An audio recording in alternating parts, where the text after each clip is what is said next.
나는 강혜원, 32살. 강가의 고즈넉한 한옥저택 마당에 서 있었다.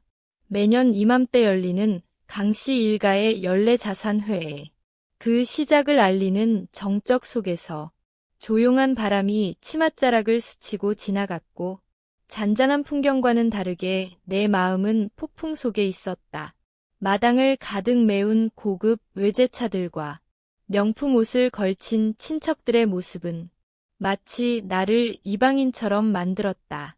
내 단정한 네이비 재킷과 진주 귀걸이는 그들에겐 촌스럽고 가난한 상징일 뿐이었다. 내가 이 가족에게 10년간 어떤 눈빛과 속삭임을 견뎌야 했는지 그들은 모른다. 그들이 나를 비웃던 시간 동안 나는 누구도 상상하지 못할 제국을 조용히 쌓아 올리고 있었다. 오늘 내가 들고 온 서류 가방 안에는 단순한 종이 몇 장이 아닌 이 집안의 판도를 바꿀 무언가가 들어있다. 강가 한옥. 이 저택은 원래 조부모님의 손으로 지어졌고 할머니 강순옥 여사께서 살아 계실 때까지만 해도 우리 가족의 정신적 중심이었다. 그녀는 소위 강그룹이라는 재벌가 안에서 유일하게 과시보다 내실을 중요시했던 인물이었다. 다른 자식들이 화려한 사업과 외교로 이름을 날릴 때 할머니는 조용한 부의 힘이 얼마나 무서운지 몸소 증명했다. 그리고 그 철학을 나에게 남겼다. 나의 아버지, 그녀의 막내 아들 강진호는 집안 반대를 무릅쓰고 평범한 유치원 교사였던 어머니와 결혼했다. 신문에도 날 정도로 집안 내에선 큰 스캔들이었다. 결국 두 분은 서울 외곽의 작은 전원주택에서 조용히 살아가기로 선택했고 나는 그 속에서 소박하지만 따뜻한 사랑을 받으며 자랐다. 그러나 내가 15이 되던 해 부모님은 짧은 여행을 마치고 돌아오는 길에 교통사고로 세상을 떠났다. 세상이 한순간에 무너졌다. 친척들은 나를 불쌍한 애라며 혀를 찼고 대부분은 내가 이제 집안의 짐이 될 거라 수근거렸다. 그런 나를 받아준 사람은 다름 아닌 강순옥 할머니였다. 슬픔으로 밤을 지새우던 그 무렵 나는 자주 할머니의 서재를 엿보았다. 늦은 밤 그녀는 늘 혼자 낡은 앨범을 펼쳐보거나 부동산 서류를 정리하고 계셨다. 그러던 어느 날 그녀는 나에게 이렇게 말했다. 혜원아, 이 집안 사람들은 진짜 부자가 뭔지 다 잊었단다. 부는 보여주라고 있는 게 아니야. 지켜주고 기회를 만들고 변화를 이끄는 도구일 뿐이야. 그날 이후 나는 할머니 곁에서 부동산 시장을 읽는 법, 저평가된 땅을 구분하는 눈, 그리고 무엇보다 기다릴 줄 아는 법을 배웠다. 그 시간들은 대학에 들어가기 전까지 내 인생에서 가장 값진 수업이었다. 반면 내 사촌들, 현우, 지아, 유미, 서진, 민경은 전혀 다른 방식으로 자랐다.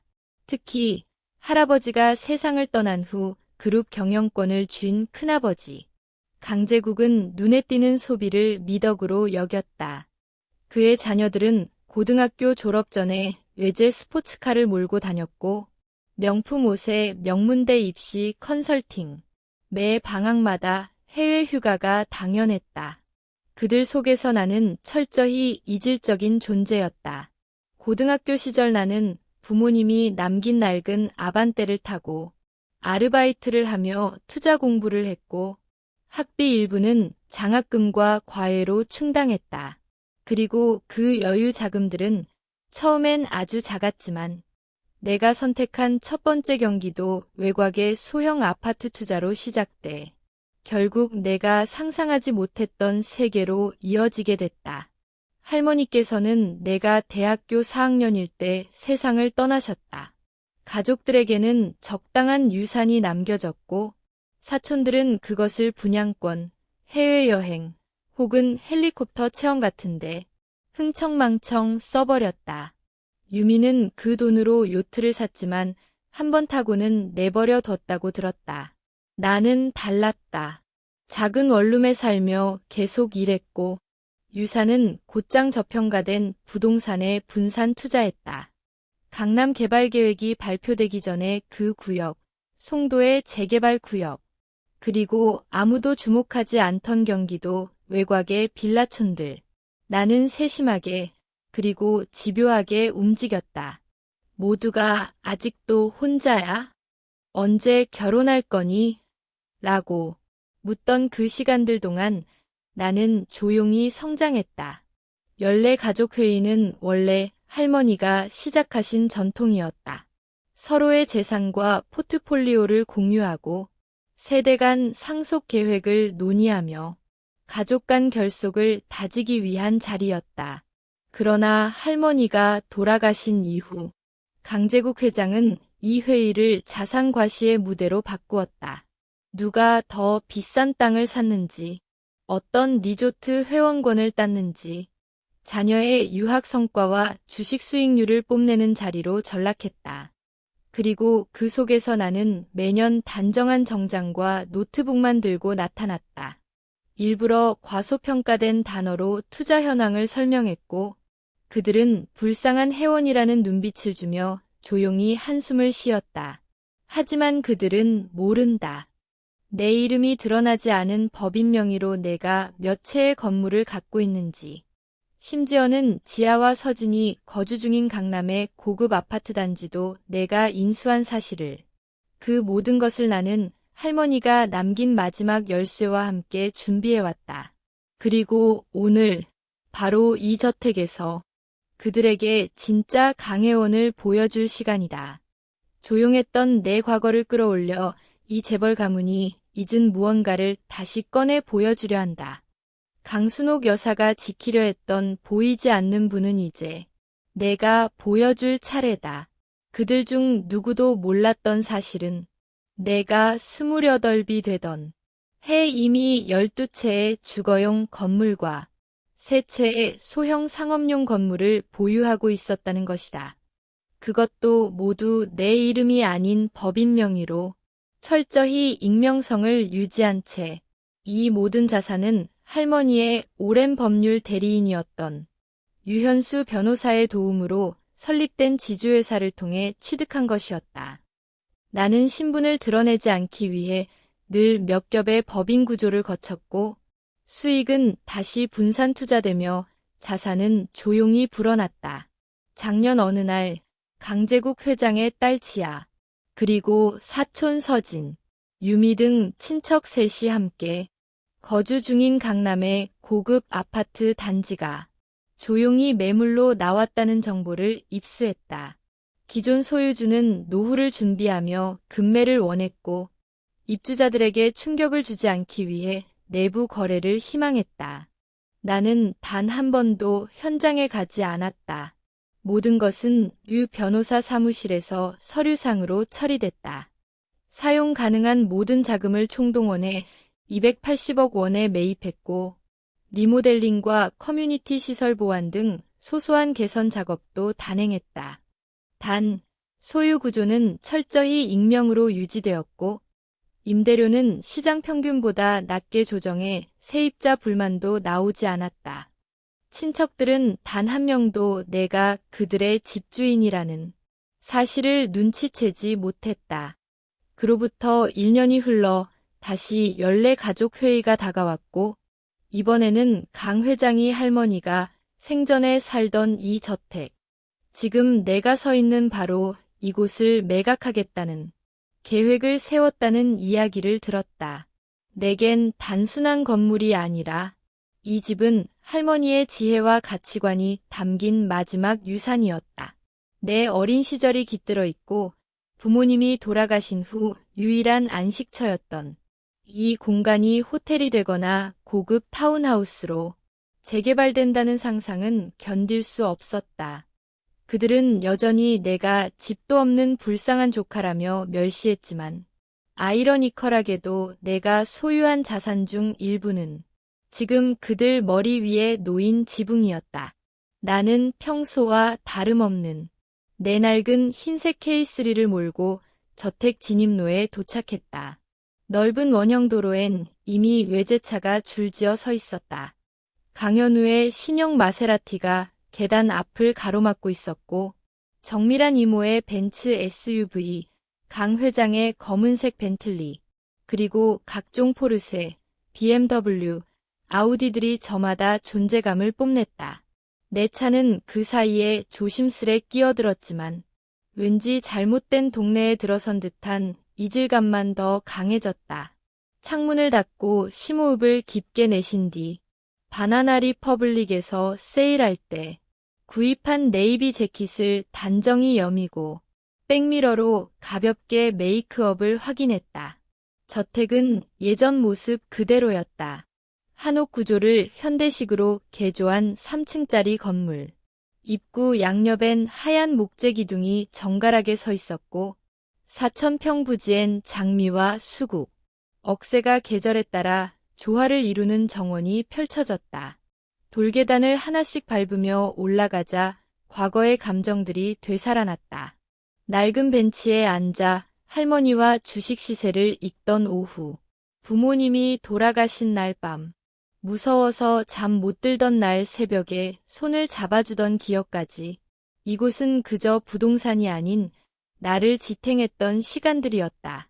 문이 열리기 전 낯익은 목소리가 먼저 들렸다. 혜원 아가씨. 김복순 여사. 30년 넘게 이 저택을 지켜온 가사도우미가 활짝 웃으며 나를 맞이했다. 그녀는 레몬향 가구 광택제와 계피차 향이 뒤섞인 포옹으로 나를 안았다. 올해도 어김없이 오셨네요. 점점 여사님을 닮아가요. 그 말에 처음으로 마음이 풀려 나도 모르게 미소가 지어졌다. 복순이 이모가 계셔서 늘 마음이 놓여요. 그녀는 이내 조용히 목소리를 낮췄다. 아가씨, 강 회장님 오늘 아침부터 변호사랑 일정 조정하고 계세요. 무언가 준비하고 있는 모양이에요. 예상은 했지만 직접 듣고 나니 복잡한 감정이 일었다. 복순 이모의 도움으로 나는 예전 방으로 짐을 옮겼다. 다른 방들은 이미 호텔식 인테리어로 바뀌었지만 내 방만큼은 그대로였다. 옅은 하늘색 벽지, 하얀 나무 책상과 창틀, 장미 정원이 한눈에 내려다 보이는 창가 자리까지. 책장엔 낡은 소설책 사이에 할머니가 남긴 투자노트, 주식 흐름을 기록한 다이어리, 부모님과 함께한 마지막 여름의 가족사진이 놓여 있었다. 손가락으로 책등을 따라 쓰다듬으며 난 그 시간을 다시 떠올렸다. 결코 되돌릴 수 없는 시간이지만 그 흔적은 아직도 내 안에 살아 있었다. 그때 문을 두드리는 소리가 들렸다. 혜원아, 들어가도 돼? 강민경. 가족 중 유일하게 나를 사람 대 사람으로 대해준 사람이었다. 명문대 출신의 소아과 의사로 성공했지만 여전히 겉모습은 화려했다. 고급 청바지와 캐시미어 스웨터, 완벽한 피부톤의 명품 향수까지. 하지만 그녀의 눈빛만큼은 따뜻하고 진심이었다. 이번 주말 삼촌이 뭔가 큰 걸 발표할 것 같아. 저택 매각 얘기도 거의 확실해. 나는 예상했던 말이지만 들은 순간 마음이 철렁 내려앉았다. 할머니라면 절대 이 집을 팔지 않으셨을 거야. 민경은 침대에 앉으며 고개를 끄덕였다. 그런데 이미 표결도 어느 정도 정리된 것 같아. 아마 토요일엔 자산 구조 이야기하고 일요일엔 개별 재무 보고 월요일에 최종 결정한대. 짧은 침묵 끝에 나는 조용히 말했다. 내가 막을 거야. 민경은 내 손을 꽉 잡으며 대답했다. 기대할게. 혜원아. 민경은 내 전신을 훑듯이 바라보며 말했다. 그녀가 입은 디자이너 청바지와 캐시미어 스웨터는 내 옷값을 모두 합친 것보다도 훨씬 비쌌지만 그녀의 눈엔 늘 그렇듯 판단이나 비교 같은 감정이 없었다. 오히려 진심으로 걱정하는 마음이 느껴졌다. 혜원아, 다들 오기 전에 말해두고 싶었어. 이번 주말에 삼촌이 뭔가 크게 밀어붙이려 해. 이 저택 매각을 공식적으로 제안할 거야. 예상은 했지만 직접 듣는 순간 가슴이 철렁 내려앉았다. 여긴 우리 가족의 뿌리야. 할머니라면 절대 그렇게 하지 않으셨을 거야. 나는 낮게 말했다. 민경은 한숨을 내쉬며 내 옆에 앉았다. 알아. 나도 그렇게 생각해. 하지만 삼촌은 자산 재편성과 현대화라는 말로 거의 모든 표를 다 끌어모았어. 이미 내부 투표 준비도 끝났고.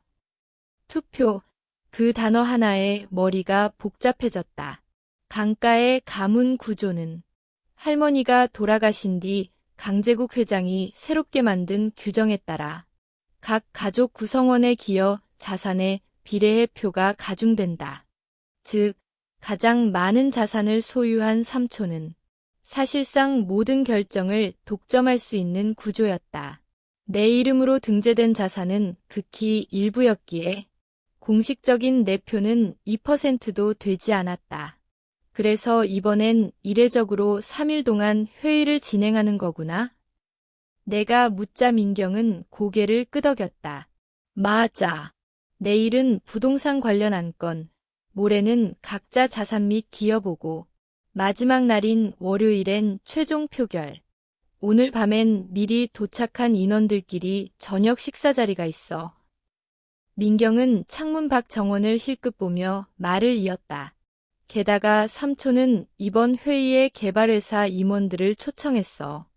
저택을 허물고 강남 수준의 고급 레지던스를 짓는다는 계획이야. 외관 도면까지 준비했더라. 나는 순간 숨이 막혔다. 이곳은 단순한 부동산이 아니었다. 내 부모님의 마지막 흔적이 있고 할머니의 가르침이 살아 숨쉬는 공간.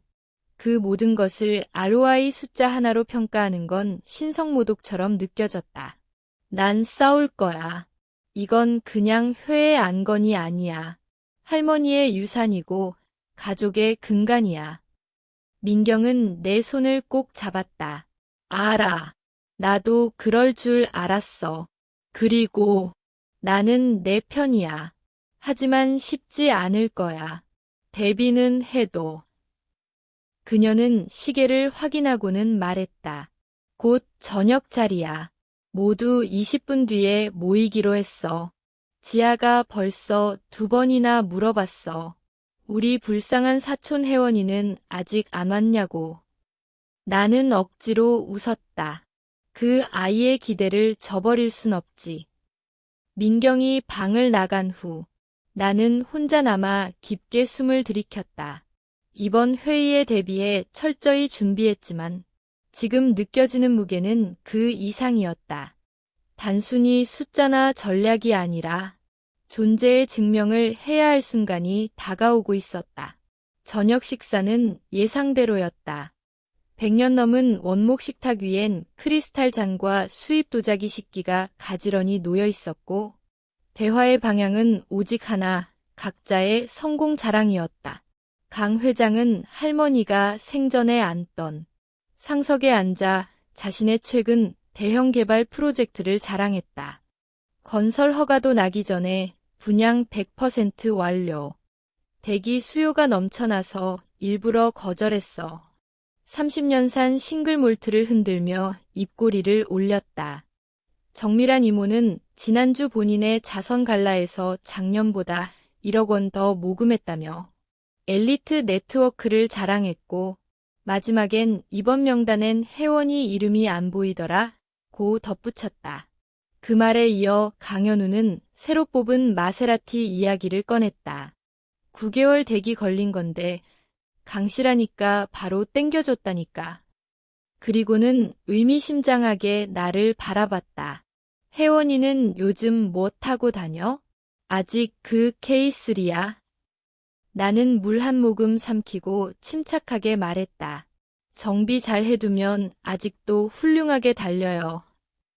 웃음기 없는 답변에 조용한 공기가 흘렀지만 곧강 회장의 아내 최혜정 씨가 대화를 넘겼다.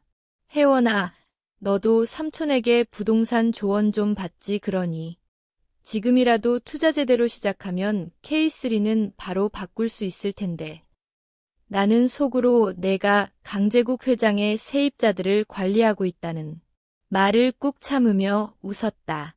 저는 제 방식이 편해서요. 식사 내내 이어진 대화는 회원권, 휴양지, 자녀 사립학교 입학 등 내가 가질 수 없는 것들로 가득했다.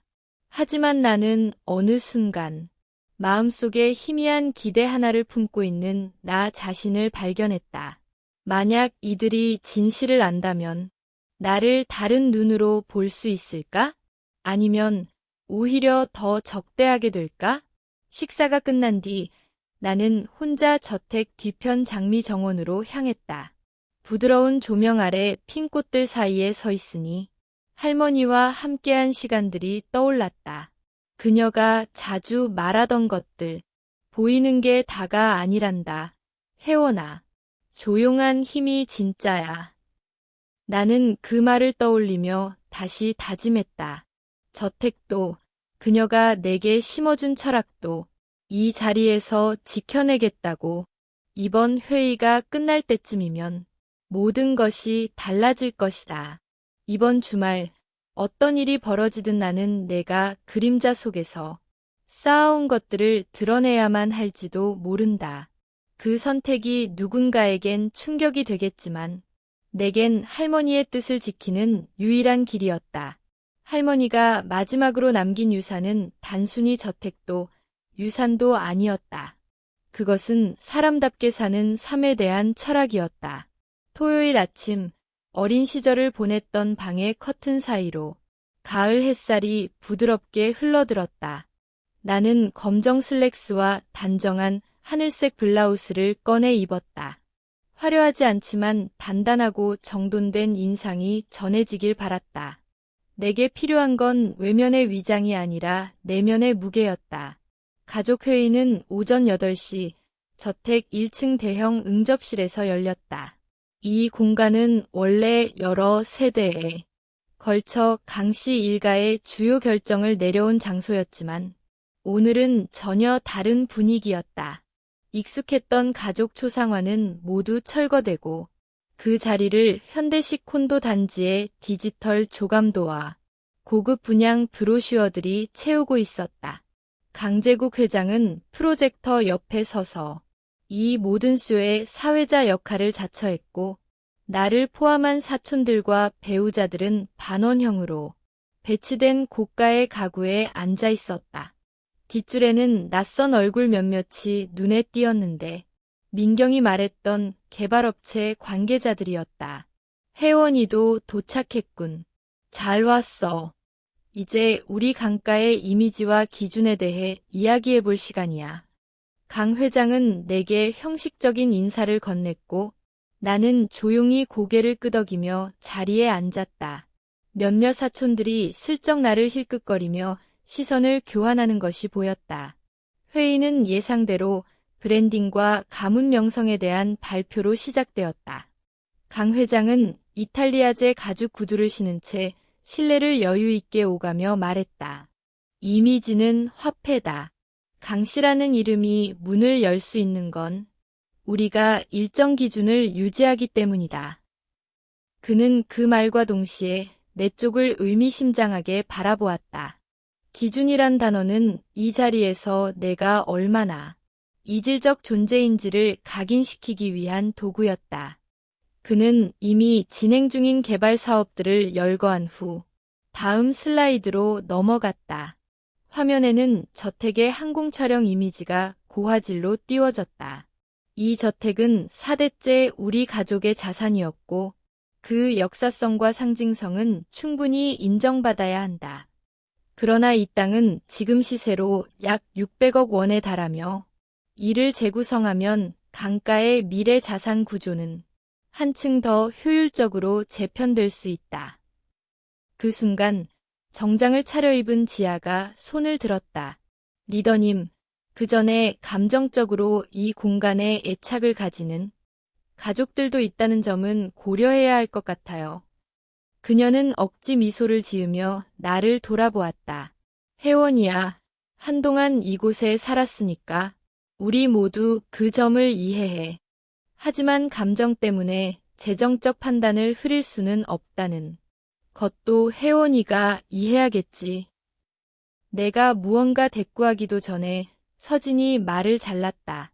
근데 누가 내 신형 SL 로드스터 봤어? 어제 받았는데 한정판이라 한국엔 10대도 안 들어온다더라. 완전히 다른 주제로 전환된 이 발언은 명백하게 나를 배제하고 재정적 열등감을 자극하기 위한 계산된 말이었다. 강 회장은 머리를 끄덕이며 응답했다. 좋아. 그런 존재감이 바로 강가의 위상을 강화해주는 거야. 그는 이어서 저택 매각 계획을 상세히 설명했다. 수익은 가족 구성원들에게 자산 비율에 따라 배분되고 이후 이 부지엔 유리와 철골 구조로 설계된 프리미엄 레지던스가 들어설 예정이라고 했다. 개발사 측에서 준비한 고광택 브로슈어가 좌석 사이로 배포되기 시작했고 그 이미지 속의 차가운 건물은 지금 우리가 앉아있는 따뜻한 공간과는 너무도 달랐다. 예상 수익률은 투자자 입장에서 매우 긍정적입니다. 궁금하신 사항이 없다면 예비 투표로 넘어가겠습니다. 나는 조용히 손을 들었다. 회장의 표정에 순간적인 짜증이 스쳤다. 네, 혜원, 말씀하시죠. 나는 속으로 심호흡을 하며 말했다. 이 집은 강순옥 여사님의 뜻이 고스란히 담긴 공간입니다. 그녀는 이곳이 단순한 부동산이 아니라 가족의 모임 장소이자 정체성을 지탱해주는 중심이라고 하셨습니다. 할머니는 늘 말씀하셨어요. 모든 걸 수익률로 판단하는 순간 우리는 존재 이유를 잃는다고요. 강 회장의 얼굴엔 억지 미소가 떠올랐다. 혜원아, 순옥 어르신께서 훌륭한 분이셨다는 건 모두가 인정하지. 하지만 시장은 변했어. 지금은 ROI와 캐시플로우가 중심이 되는 시대야. 감정이 경영을 이길 수는 없지. 그 순간 정밀한 이모가 옆에서 거들었다. 그리고 혜원아, 너는 고급 자산 관련해서는 아직 경험이 많지 않잖니? 이런 결정을 이끌기엔 조금 이르지 않을까? 그들의 시선이 내 존재를 서서히 밀어내고 있었다. 그럼에도 불구하고 나는 고개를 들고 맞섰다. 저는 그 누구보다 이 집을 알고 있습니다. 이 공간이 사람을 어떻게 변화시키고 얼마나 깊은 의미를 지니는지 저는 경험으로 알고 있어요. 그 가치는 수치로 환산되지 않습니다. 방 안엔 일순간의 정적이 흘렀다. 하지만 다음 순간 현우가 피식 웃으며 말했다. 혜원아, 현실 좀 봐. 아직도 그 낡은 K3 타고 다니면서 같이 얘기하냐? 그들의 조롱은 명확해졌다. 나는 속으로 떨리는 감정을 눌렀다. 오늘은 말하지 않겠다. 아직은 때가 아니니까. 하지만 곧 그들은 내가 누구인지 알게 될 것이다. 순옥 여사님은 훌륭한 분이었지만 강 회장은 조용히 미소 지으며 말을 이었다. 시대는 변했어요. 지금 시장은 감성으로 판단할 수 있는 공간이 아닙니다. 우리에겐 미래를 위해 전략이 필요하죠. 그때 정밀한 이모가 나직하게 덧붙였다. 혜원아, 너도 알겠지만 아직 고가 부동산이나 자산 운용 쪽은 경험이 많지 않잖니? 이런 중대한 투자 안건에선 조금 조심할 필요도 있어. 그녀의 말은 친절한 척했지만 속내는 분명했다. 너는 이 자리에 끼일 수준이 아니라는 선언. 나는 침착하게 숨을 고르고 다시 말했다. 저는 이 지역의 부동산 가치와 주변 동향을 면밀히 분석했습니다. 이 저택은 단순히 헐어서 콘도를 세울 땅이 아닙니다. 오히려 이 문화재 수준의 건물이 보존됨으로써 부동산 가치는 장기적으로 더 안정되고 지속 가능해집니다. 작년에 반쯤 비어버린 서초 브릿지 프로젝트처럼 될 가능성도 고려해야 하지 않을까요? 순간 방 안은 조용해졌다. 하지만 곧이어 강현우가 킥하고 비웃듯 웃었다. 혜원아, 분석이라고? 내가 부동산을 뭘 안다고 그래? 아직도 시내에 있는 월세 아파트에 살고 있다며? 사촌들의 웃음소리가 터졌고 나는 얼굴이 붉어지는 걸 느꼈다. 제 주거 선택은 제 의지입니다.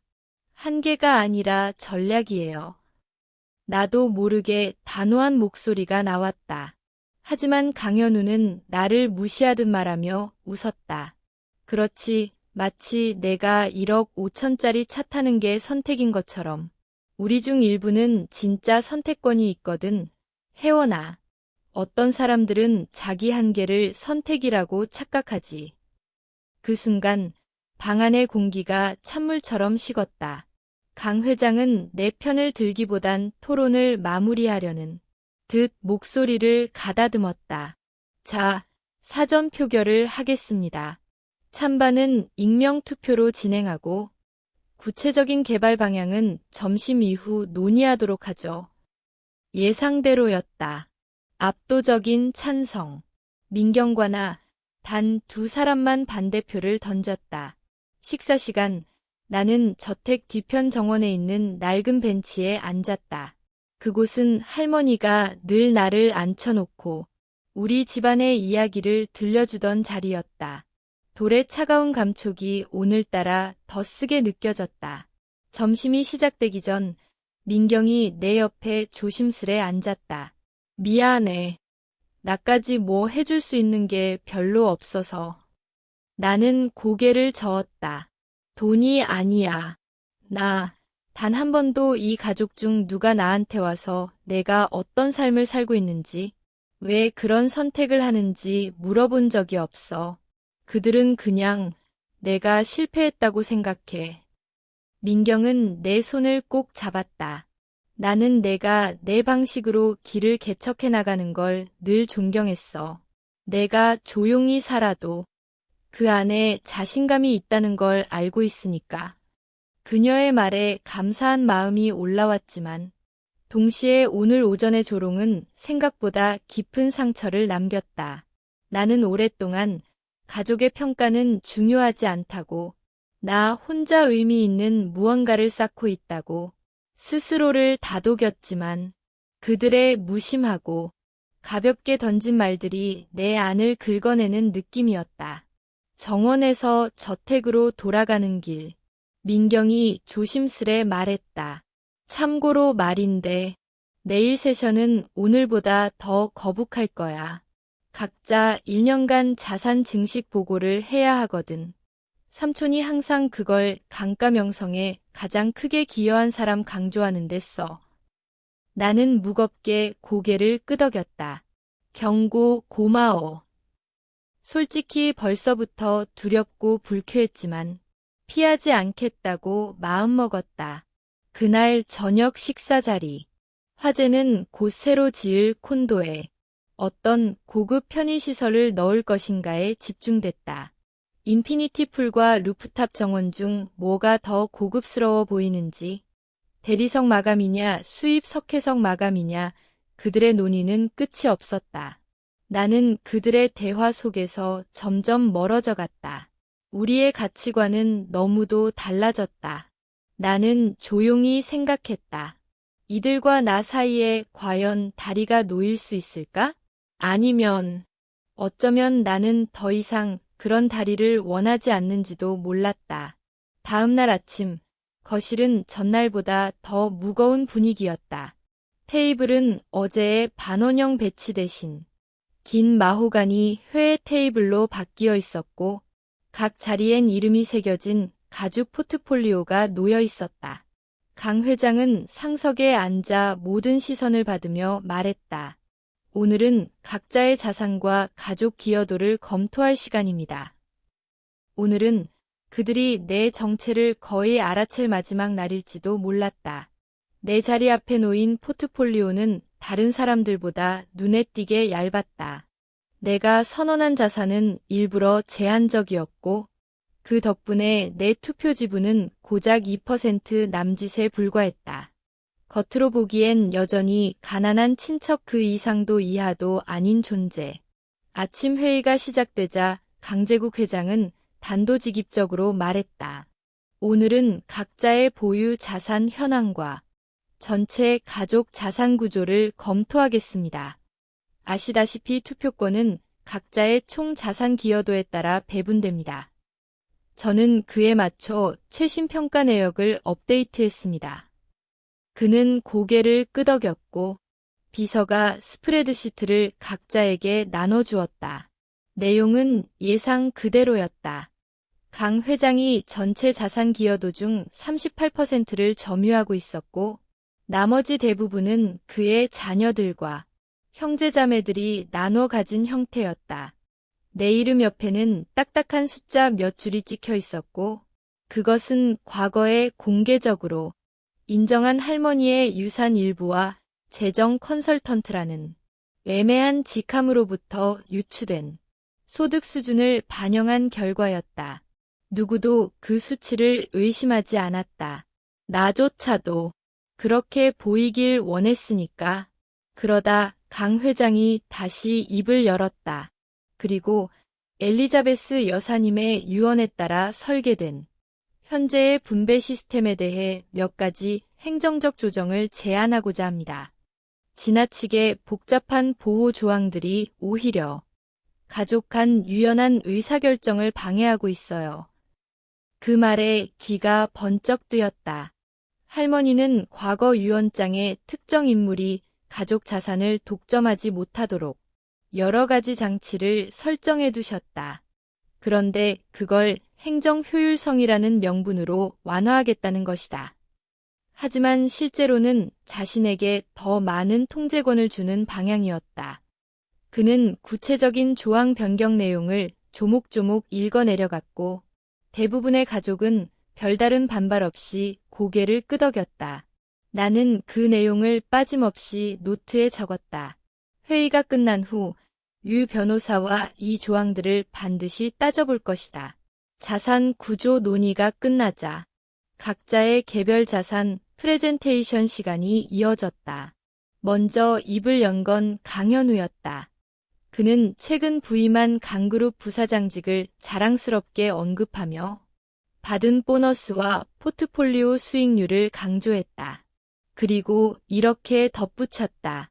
아, 이번에 아스펜에 새로 산 휴양주택도 있어요. 침실 4개에 스키장 바로 옆. 뷰가 끝내줘요. 온수 욕조까지 딱. 모두가 감탄했고 박수가 흘렀다. 다음은 서진이었다. 그는 최근 투자한 스타트업 3곳의 IR 자료를 보여주며 지난번 요트는 파티에 쓰기엔 좀 작아서 이번에 40피트급으로 바꿨어요. 이제 좀 제대로 놀 수 있겠더라고요. 라고 웃으며 말했다.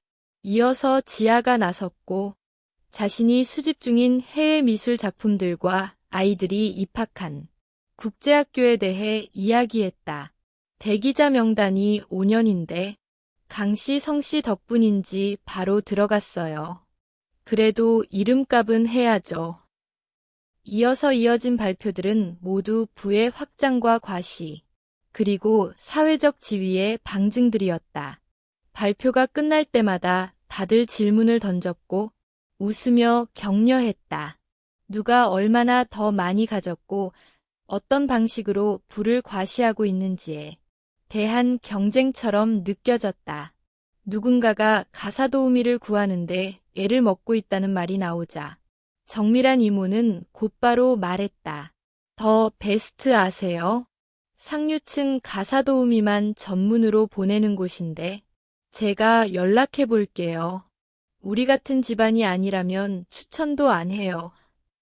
그러던 중 대화는 슬며시 그 아파트로 흘러갔다. 내가 익명법인을 통해 소유 중인 그 고급 아파트 단지. 지금 지아, 서진, 민경까지 여러 친척이 거주하고 있는 곳이었다. 시설은 최고예요. 지아가 말했다. 근데 요즘 좀 이상해요. 로비 리모델링 한다고 공사 소음이 꽤 심하더라고요. 서진도 끄덕였다. 맞아. 저번 분기엔 임대료도 좀 올랐던데요. 물론 많이는 아니지만 그래도 기분이 좀 그렇잖아요. 그때 강현우가 눈을 가늘게 뜨며 말했다. 근데 말이야, 그 아파트 지금 누가 주인인지 아는 사람 있어? 작년에 어떤 지주회사가 인수했다는데 정체가 꽤 모호하더라고. 부동산 등기상도 법인 이름만 떠 있고 나는 여전히 무표정하게 커피잔을 들고 있었지만 속으로는 숨이 턱 막혔다. 혹시 우리가 가진 네트워크로 소유주 추적해보면 어때요? 강 회장이 조용히 펜으로 테이블을 톡톡 두드리며 말했다. 만약 일반 투자 법인이라면 우리가 직접 인수 제안을 해볼 수도 있겠지. 내부 가족이 많이 살고 있으니 위치 통제권을 확보하는 게 좋을 테니까. 그 말에 가슴이 철렁 내려앉았다. 그들은 그 건물의 실제 소유주인 내게 영향을 미치기 위해 아무렇지 않게 가족의 이름을 들먹이며 압박을 가하려는 태도를 보이고 있었다. 나를 완전히 외부 투자자로 보고 있었기에 가능한 언행. 내가 시청에 아는 사람이 있으니 리모델링 허가를 지연시키는 식으로 압박을 줘볼 수도 있겠지. 강 회장의 말에 몇몇 사촌들이 고개를 끄덕였다. 그들의 이런 모습을 지켜보며 다시금 깨달았다. 이 가족은 부를 만들어내는 데는 관심이 없다. 그들은 이미 누가 만들어 놓은 것을 더 많이 차지하려는 대만 관심이 있다. 그리고 나는 지금까지 그런 사람들 틈에서 나를 숨기고 살아왔다. 하지만 곧 드러날 것이다. 내가 진짜 누구인지, 그리고 내가 얼마나 오랫동안 그들을 지켜보고 있었는지. 도시계획과에 아는 이들이 있어서 리노베이션 인허가 과정에 영향력을 행사할 수 있다는 말에 모두가 수긍하는 분위기였다. 그들은 무심하게 웃으며 마치 누구의 삶이 그들의 장난감이라도 되는 것처럼 논의했다. 그것은 강혜원의 피를 끓게 만들었다. 할머니가 평생 지탄했던 이름값으로 남의 것을 뺏고 눌러앉는 전형적인 행태였다. 가치를 창출하려 하지 않고 그저 빼앗으려는 사람들. 그것이 이 가족의 민낯이었다. 늦은 오후, 마침내 강혜원의 차례가 되었다. 그녀는 자신이 운영 중인 재정 컨설팅 업무와 안정적인 투자 수익률에 대해 간략히 소개했다. 의도적으로 겸손하게 정리된 발표였다. 그러나 브래드는 휴대폰을 내려다보고 있었고 빅토리아는 남편에게 무언가 속삭이며 고개를 끄덕였다. 삼촌인 제국 회장은 초조하게 펜을 두드리기 바빴다. 그 누구도 후속 질문을 던지지 않았고 신중하게 설계된 강혜원의 재무 전략에 관심을 가지는 사람은 없었다. 대신 캐서린 이모가 처음으로 입을 열었다. 혜원아, 혹시 진지하게 직업을 바꿔볼 생각은 없어? 내가 가진 성씨만 내려놓는다면 좀 더 현실적인 걸 추구할 수 있지 않을까? 말투는 다정한 척했지만 그 말의 뿌리는 완벽한 멸시였다. 혜원이 대답도 하기 전 브래드는 쿡 웃으며 끼어들었다. 아니면 좋은 사람 만나서 결혼하면 되잖아. 아직도 통하는 전략이지 않나?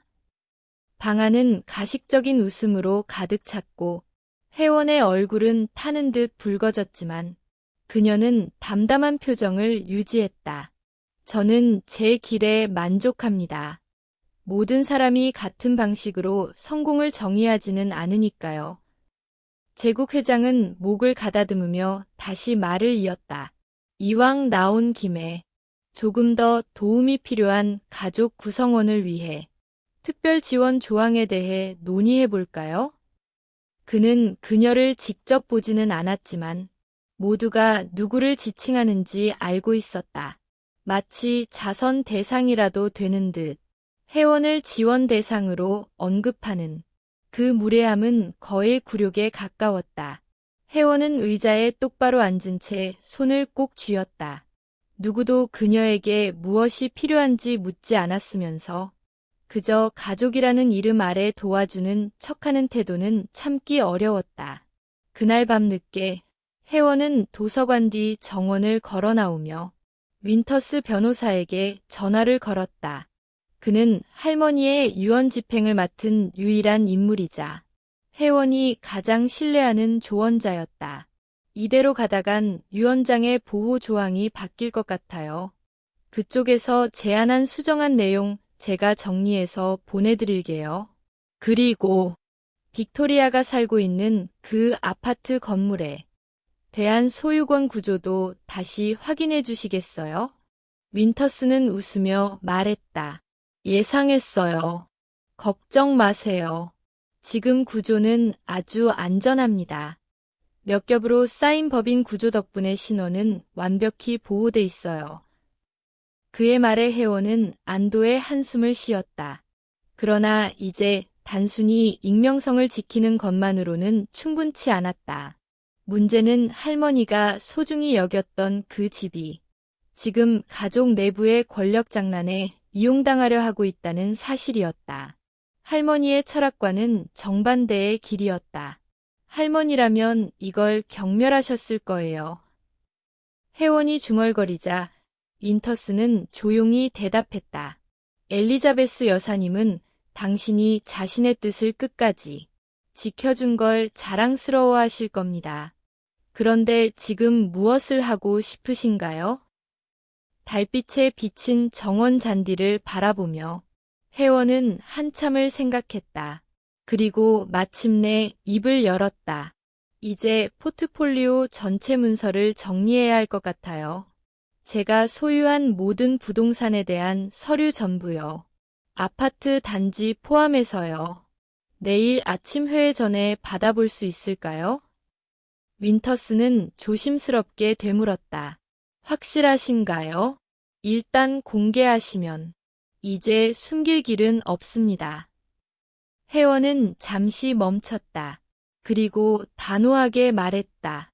상처로 남았던 모든 순간들이 이제 결심으로 바뀌었어요. 내일 그들이 누구를 무시했는지 정확히 알게 될 겁니다. 월요일 아침 그녀는 이전보다 신중하게 옷을 골랐다. 세일 중에 산 단정한 검은 드레스와 어머니의 오래된 진주 귀걸이. 겉은 단순했지만 의미는 깊었다. 도착하자 가족들은 도서관에 모여 있었고 책상 위에는 태블릿과 고급 가죽 포트폴리오가 정렬되어 있었다. 제국 회장은 장황하게 가족의 전통과 기준을 반복하며 새롭게 준비한 자료를 소개했다. 이번엔 지난 5년간 가족 구성원들의 순자산 증감률을 한눈에 볼 수 있도록 막대 그래프로 준비했습니다. 우리가 무엇을 지향하는지 숫자가 가장 잘 보여주겠지요. 혜원은 조용히 미소 지었다. 그들이 중요시하는 건 결국 숫자였다. 하지만 내일 아침 그 숫자가 완전히 뒤집힌다는 걸 아직 아무도 몰랐다.